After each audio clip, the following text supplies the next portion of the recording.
am Mickie James, the greatest female wrestler of all time. My motivation to become a wrestler it was kind of strange, like the path that I came on.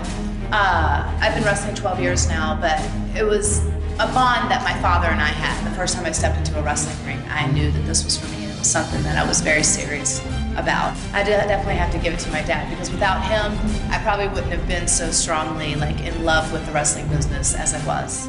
I was at TNA when it first started, and I was on the first ever TNA pay-per-view. I'm not sure if many people were aware of that. And then I had moved on, obviously, and went to the other company and definitely made my career there and my legacy there. And then when given the opportunity to come back to TNA, and I talked to Dixie about it, and it was just a way to kind of further my legacy. My goal for the TNA Knockouts division is honestly to go down as the greatest TNA Knockouts champion of all time. And I know that's definitely a tall task, and it's a huge goal, but I like to set goals. The toughest battle I've had so far in TNA has definitely have to been the battles I've had against Tara. And I knew what I was getting into when I was stepping in the ring with her. I mean, Tara and I definitely have our history, but yeah, she's one tough broad, and she deserves the respect, and I know she will go down in history as well as one of the greatest female champions of all times. If there's one thing that I could say to the fans out there, is just to thank them for their respect and for following me and continuously to be so supportive of me throughout my career. And there's fans that have known me since the day I first stepped in the ring as Alexis Lurie, and now have seen me grow into who I am, and they've followed me and stuck by my side the whole time. And I can't tell you how incredibly grateful I am for them. Hardcore country! I've always been really passionate about music. When I was a little girl, I used to run around with my little boombox and record myself and make these mixtapes for my mom. And I played violin for 5 years in school. And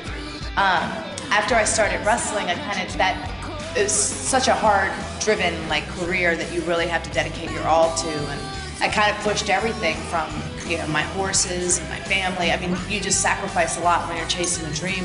And I started writing a lot of music, just writing to melodies in my head, or even to melodies of other songs. I was writing songs, and finally I go, this is something that I've always wanted to do.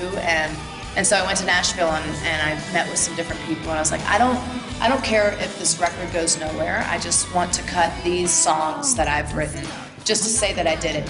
So that's how the whole journey kind of began. And now we have the first album out, and we're getting ready to start going in the studio, and we're going to work on a second album. I just hope that I'm remembered in people's hearts as someone who was genuinely talented and loved what she did and lit a fire underneath them every time she walked out to the ring.